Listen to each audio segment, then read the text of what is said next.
the barbaric manner of attacking, I mean, whether it was earlier, years ago, decades ago, the Naga clashes which used to happen, or even till today, hacking people, raping the women, burning the homes, it's it's shocking that even in this day and age, that kind of atrocity takes place at a mass level, not a sporadic incident. This is what one can't figure out, or the rest of the country wonders that despite such a large presence of security forces, why does it continue to happen? I need to clarify this because I've been asked this umpteen times. Despite so much security forces being there, how can you not prevent? We cannot possibly be there on every square inch of the ground. We are there at areas which we think are volatile, vulnerable, or there is potential of violence. We constantly update this input and keep changing our deployment. But despite that, when we do that, so do the civilians. The normal people also come to know as to where we are. So generally, these incidents take place where we are not there. So yes, what you said is absolutely right. These things are quite horrific. Should not be happening in the current times. But take my word for it that we have arrested a lot of violence. Sir,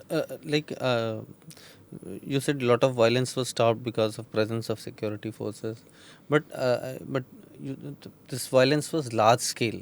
So, if I ask you, like in percentage terms, like how much of violence Assam Rifles could manage to stop, and because of lack of troops or lack of you couldn't be everywhere. So how much violence, like 50%, 60% places you were there, or like if We can only put a rough estimate. I can tell you if today statistics, I think as per the state government statistics, there are 226 people who have died in this violence as of now. Probably this would have been 4 to 5 times. Okay. Surely. Of that, I have no doubt because we've seen how our troops have moved around. The point which again many forget is from 3rd of May our troops are on ground till now. I mean we have had monsoon, winter, summers, everything, but our men are still there out in the open. Isn't there a rotation that happens? No, it is the same battalion which is there. The same battalions which are there. There was this talk that the Manipur government wanted the Assam Rifles to be replaced, and one report I have is that 2 battalions of the CRPF were supposed to. 2 battalions of the Assam Rifles were to be replaced by the CRPF. That is what they wanted. But what happened? How do you function when the government in a state doesn't want you to function there? Let me, ma'am, put this in a manner that you would understand it better. Firstly, you're aware we are there for the last 190 years. Next year we're celebrating 190th Correct. year.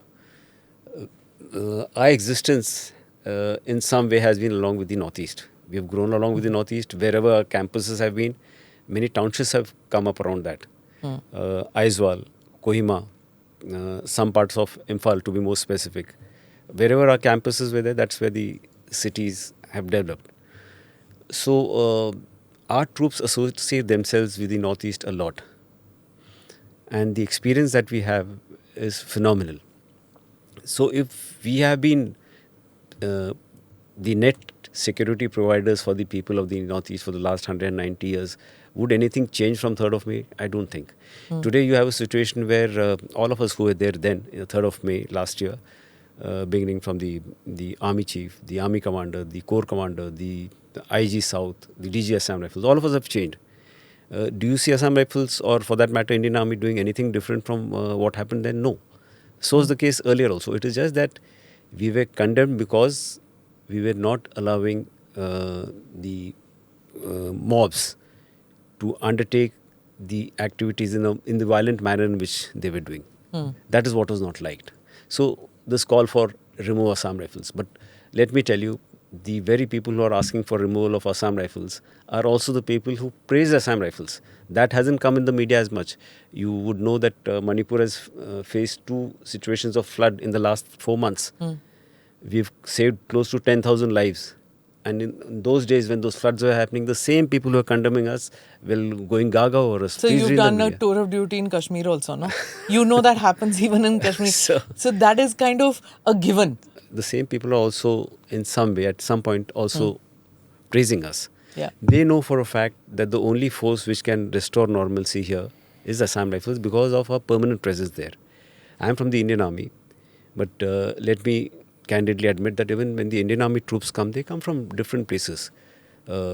Even in the peak violent period in Manipur, there are many columns which came from different parts of Assam, and these are troops who have never operated, so they take time to understand. Whereas Assam Rifles has this advantage of being there. But that this time people say that it was probably a disadvantage because you've been there, as you said, Assam Rifles has been there for 190 years. So there were tribal loyalties Not that at all. people had, and that's why they wouldn't take action against mobs because their loyalties came into. Is that there? No, that's fiction. That's another thing which I again keep telling in my interviews. news? No, not fake news, ma'am. You know do you know we have 28% of our troops are from the northeast. From Assam Rifles, 28% are from the northeast, and from them a large section, more than 50%, are from Manipur. So that's what it is, no? No. Now let me go a step further. Of those people from Manipur, we have Kukis and Metis both. If we were seen being partial to a particular community, you think our troops would have allowed that to happen, or would they have just sat quietly? Today, we don't have a single case in any of the battalions which are there in Manipur where the Kukis and Metis in the same battalion have gone against each other. Whereas that is not the case with the rest of the state. Their minds are so polarized. But today, why is it not happening in our battalions? We should have had a situation where there should have been riots. There should have been people not returning from leave. Nothing of that sort has happened. But there were allegations that, at least made by the Metis, that there was discrimination because it is a cookie-heavy force. No, it's not allowed. On the contrary, of the people who are there from Manipur, if I can put a rough estimate, it's almost 65% of the troops from Manipur are Metis that we have. But you didn't have any problems like You had in police, you knew what happened in the police. yeah, we knew what happened to the police, but did any of your officers, senior from the battalions, the COs, did they talk to the troops that They are was doing there that on the daily basis. no Every day they're giving them a to correct address picture. this issue of loyalties that we are very Yes. Of course, it works on the minds of the people. When you're doing a job, yet you're being criticized, it surely does work on their mind. Click here to watch the full episode.